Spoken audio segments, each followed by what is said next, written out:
higusa au counts ai ha re.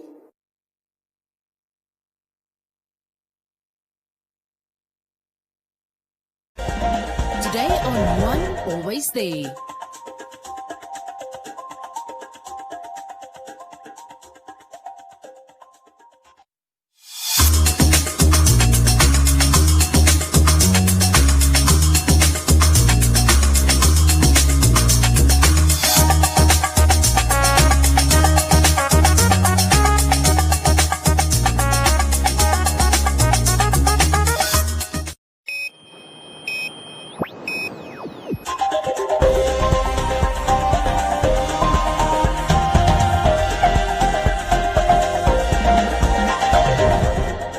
Today on One, your daily dose of local affairs and social media commentary. Today on One, Gaingop tightens COVID-19 restrictions. Rising COVID-19 cases to impact bed capacity for surgical patients. And festive season crime prevention operation underway.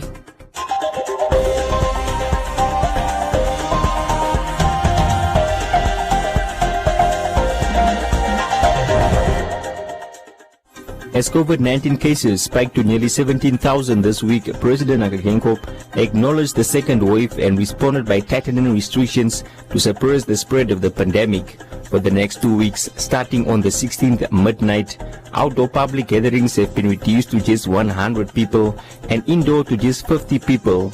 Nightclubs and bars will be closing at 2200 hours. The wearing of face masks remains mandatory, and the police were given a directive to be out enforcing the law and ensuring that the public complies. At the 21st COVID-19 response public briefing, President Gaingop confirmed that Namibia is experiencing a second wave, as can be seen by the increase in hospitalizations and deaths, and thus it is necessary for the measures to be adjusted. The number of public gatherings is reduced from the current limit of 200 to a minimum of 50 persons indoors and maximum of 100 persons outdoors. From 200 to 50 persons indoors and maximum of 100 persons outdoors at a time. It is a requirement that conveners and organizers of such gatherings keep registers of attendees at each gathering, record body temperatures of attendees in such registers, and provide facilities for guests to wash their hands with soap or to sanitize their hands. Physical distancing of no less than 1.5 meters between persons must be maintained at all times. 2. Correct wearing of face mask remains mandatory at all public settings. I don't know whether I'm wearing mine okay, but enforcement of this measure will be intensified, meaning police will be there to follow, don't insult them. They will be there to enforce because we are failing to comply with the regulations ourselves. So somebody has to force us for our own survival. Bars, nightclubs, casinos, and all restaurants are to close for business at 22 hours, 10 o'clock old time, Monday to Sunday, up to 10 p.m., 20 hours, Monday to Sunday. All indoor dining tables to be arranged 2 meters apart. Associated public health measures must be complied with, please. 4, with respect to public passenger transportation, all drivers and passengers are to wear masks throughout the trip and journey. Throughout. Minister of Health and Social Services, Kalumbi Shangula, could not give a time frame as to when the vaccine will be here in Namibia, nor the type that they will order, or the amount that will be spent in this regard. We are not going to conduct the trials. It will be immunization, the same we do immunization for polio, the same we are doing the immunization against tuberculosis, against whooping cough, against hepatitis. So it will be part of the expanded immunization program. However, as we do in all the vaccinations, we will monitor any adverse event.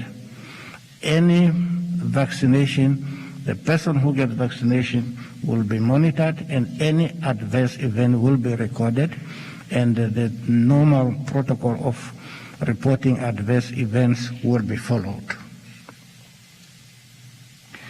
The other question is whether we know what type of vaccine we are going to receive from COVAX facility, whether it's the one from Pfizer or whether it is the one Moderna or whatever. We do not have that information yet, but and we also know that COVAX facilities have not yet acquired any vaccine at the present moment.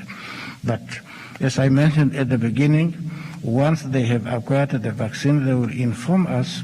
We will exactly know what type of vaccine we are using, and also all the related information, all information related to that type of vaccine will be made available to us.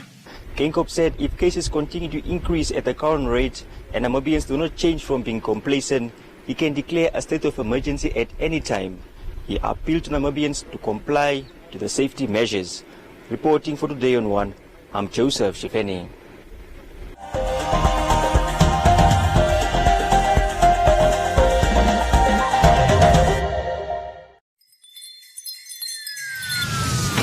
Santa's back with even more Christmas specials from MTC.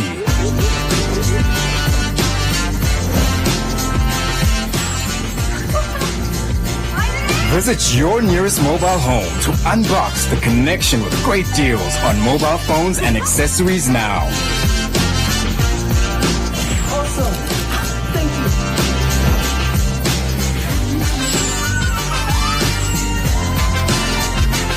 Get your share of Santa's goodies from MTC and make this Christmas a connection to remember. MTC, make the connection.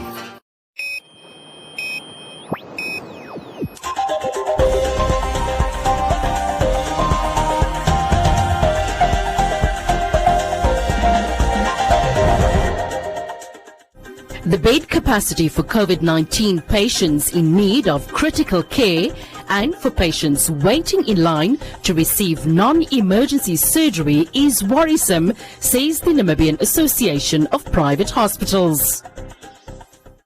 Elective surgery is a term used for non-emergency surgery which is medically necessary but can be delayed for at least 24 hours. Valerie Richterman, the nursing manager at Mediclinic Windhoek, said that with the second wave of the coronavirus occurring simultaneously with the lifting of restrictions on elective surgery for patients waiting to be operated on, private hospitals are starting to feel the pressure as the demand on hospital beds is expected to increase.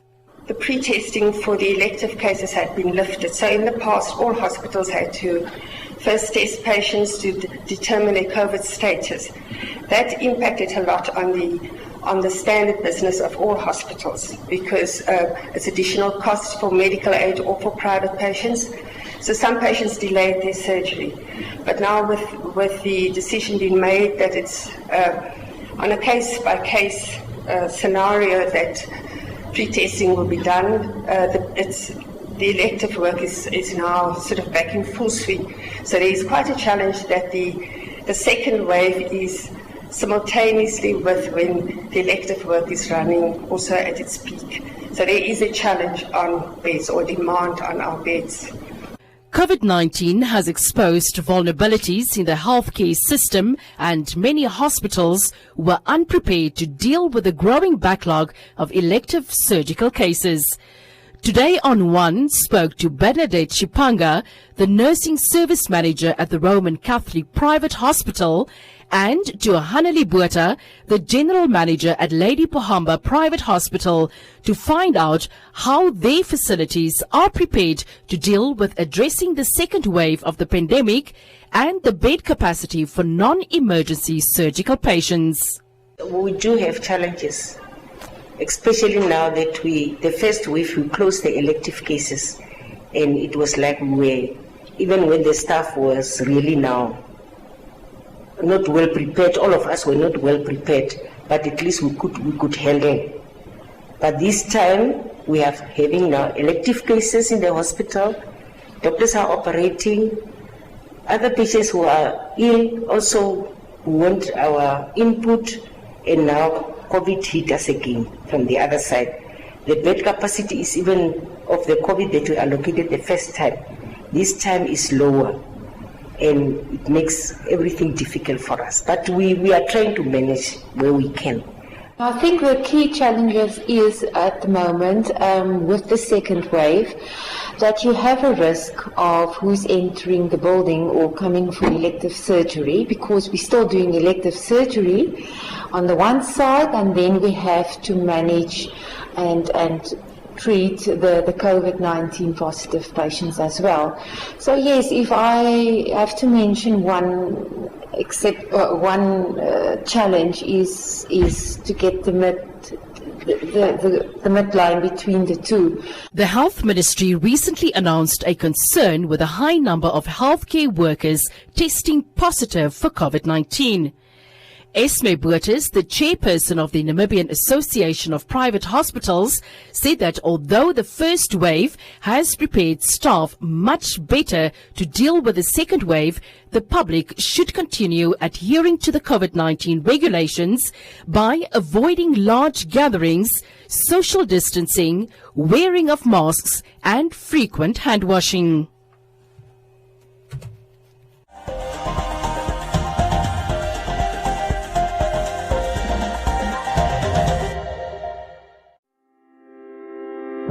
The Namibia Statistics Agency is busy with census mapping, a prephase for the main population and housing census to be conducted in 2021. Census mapping aims to demarcate the entire Namibia into uniquely defined units of enumeration areas to provide an accurate national geographic frame to conduct census.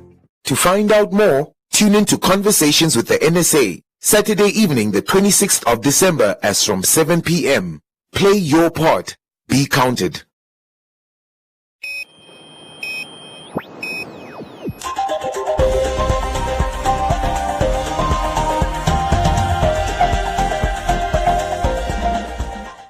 An operation codenamed Hokanam, a combination of previous joint crime prevention operations of the Namibian police, namely Hornkrans, Kalahari and Namib Desert, is currently underway nationwide and will end on the 12th of March next year. Launching the operation, Deputy Inspector General for Operations at the Namibian Police noted that the crime prevention operation will be spearheaded by the Namibian Police, leading members of the Namibia Defence Force, the Namibian Correctional Service, and the Windhoek Municipal Police Service. This is another effort to improve our global competitiveness and enhance accessible, qualitative public service. We vow to be conducting robust and visible beat patrols in towns, suburbs, streets, highways and localities, with a view to prevent and combat crime, protect human lives and property. Enforcing laws of this country, ranging from prevention and or combating of crime, particularly gender-based violence, murder, rape, robberies, road accidents, as well as the enforcement of members of the society to adhere to the COVID-19 health measures and regulations. The operation will be concentrated in the areas of crime prevention, road accident prevention and road safety maintenance, and COVID-19 prevention. On the COVID-19 situation, the country, as you all know, has started to experience a rise in COVID-19 cases, which is a serious concern and is posing a serious threat to the livelihood of many in terms of health and economy. Therefore, we need to be responsible citizens in order to curb the further spread of this virus. On the gender-based violence and overall crime, we should make sure as law enforcers that our visibility throughout day and night are felt everywhere countrywide. On road accidents, over the past festive season, Namibia has recorded a high number of road accidents, and it has affected the livelihoods of many people. This time around, our strategy to curb road accidents will be to deploy as many traffic officers as possible along our national roads, who will be equipped with modern edition of breathalyzers to test those that are driving under the influence of alcohol. I can assure you these are modern equipment that are free from vulnerability of the COVID spread. Members of various forces to take part in the operation have also been directed to undergo induction on conduct and rules of engagement. The forces will further be briefed and debriefed on their daily duties.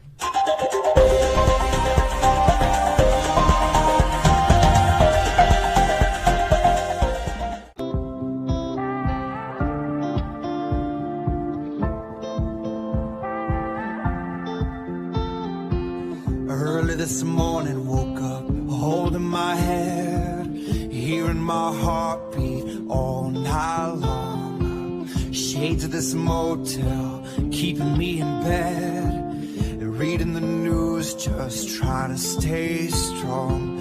I need to just get up and take a deep breath, keep it together, 'cause it's a beautiful day. Sun on my face, feeling okay. Don't let it get away. It's a beautiful day.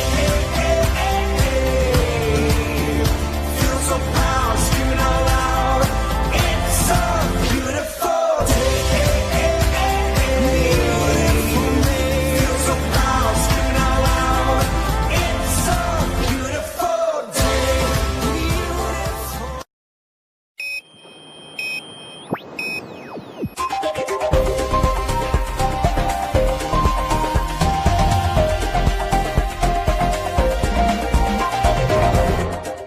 In other leading stories, the Namibian police force has raised concern regarding recent scammers targeting desperate vehicle buyers. The scammers provide falsified documents bearing forged signatures and soliciting funds under false pretense. They share pictures of the vehicle which they are selling with the would-be buyer on Facebook, and once the buyer expresses interest in buying the vehicle, they would then arrange and complete alleged paperwork which bears a forged police date stamp as well as a forged signature of one of the police deputy inspector generals to make it seem authentic. Currently, the Namibian police is investigating a syndicate which involves a number of people, including women, who are sent by the scammer to withdraw money that is deposited by the buyer. Thus far, 43,000 Namibia dollars was recovered. The investigation into this particular scam is at an advanced stage, and so far 2 suspects have been arrested. Preliminary investigations conducted established that male suspects involved in this case are convicted offenders serving in a correctional facility. A unit of cell search was then conducted at the correctional facility by correctional officers, and as a result, 5 cell phones were found in the targeted cells. The Namibian police force would therefore like to reiterate its continuous warning by deterring the Namibian nation from smuggling items into the police or correctional facilities, because it gives room to criminals to advance their criminal activities. The Namibian police force further discourages the nation from engaging in unverified online transactions, urging community members to be cautious when buying cars, to always stay alert to the possibility of being scammed when deciding to buy. Members of the public are reminded of the risks of buying cars which they have not viewed physically, and are urged not to deposit money into an account for a car that has not been received. Welcome to Comments Corner, your daily dose of local comments from the hottest social media pages. The 7 accused in the #Fishrod case appeared before the Windhoek Magistrates Court, where they were informed that they will have to spend a second festive season in custody, as the matter was postponed to the 5th of February 2021. Chitumba says it's the best news ever, noting that they must rot in jail.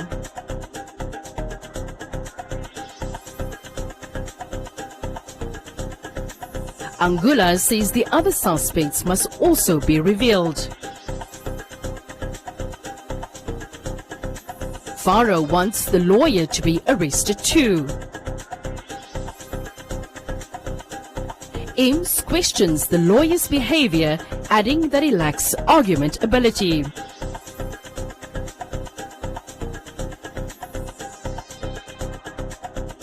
Joaquin says they must be forgiven, while Scott Jeans feels pity for the former Minister of Fisheries, Bernard Esau.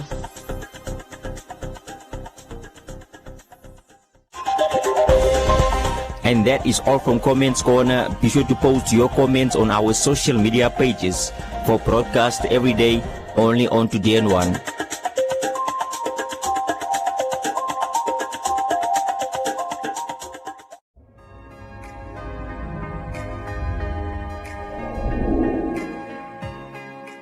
Today I'm joined by a panel of men. As per usual, we men get to talk about what we men really talk about. The program aims to make sure that what is left in the dark definitely comes to light. I did see my father physically abusing my mother, so I didn't grow up with that I should beat a woman, because I hated what my dad did to my mom. You know, whether this older woman does it with you, whether she, violates you, it's sort of seen that boosts your ego as a man. Was that as a young man, I think at 17, 18, I started dating and realized that it's a very fascinating thing to have sex and so forth. So we had lots of what we call friends with benefits.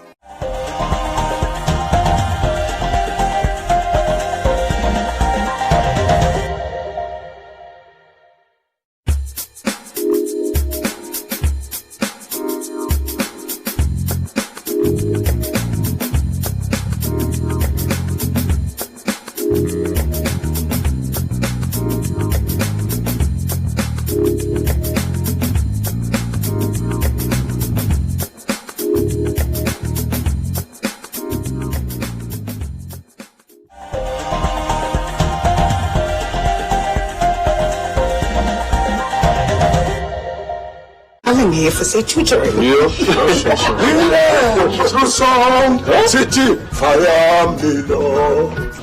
Maar is dat ek vrede maak met Patricia? Wat? Ons is land uit. Ek gaan nie eens probeer om 'n verskoning uit te dink. Ander geval. Groot manetjie, so down in Oppie Coffee tomorrow. Shop right. Shop right. Shop smart. Shop right.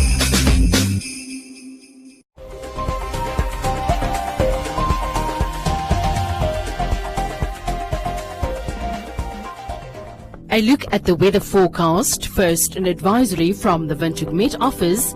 Heavy falls are expected in the Zambezi and Kavango East regions, where flooding is most likely, so please do take the necessary precautions. The Namibia interior is sunny and hot in the extreme south, but very hot in the west. Elsewhere, partly cloudy and hot to very hot, with a few to isolated thunder showers, but widespread thunder showers in the Zambezi region. The coast, partly cloudy and cool to warm with fog patches, and the wind moderate northwesterly to southwesterly. Now we look at minimum and maximum temperatures across the country and beyond.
In a time of uncertainty, false news, and fear, learn on. While the world scrambles to make new sense, while the experts turn around in circles, trying to find their way back to tomorrow, learn on. When classrooms become empty cathedrals and the trees start to bear answers, learn on. Learn on until every parent is a teacher and every teacher is a mentor. Learn on until you cross the boundaries of your mind, until you grow eyes and sprout wings. My friend, learn on. On sidewalks, on the floor, at the neighbors, in the market, in hallways, in churches, under trees, at kitchen tables, in riverbeds. Learning doesn't only happen between four walls. Learning happens in the small space of your enormous, beautiful mind. Start where you are. Use what you have. Learn on one. Invite learning in.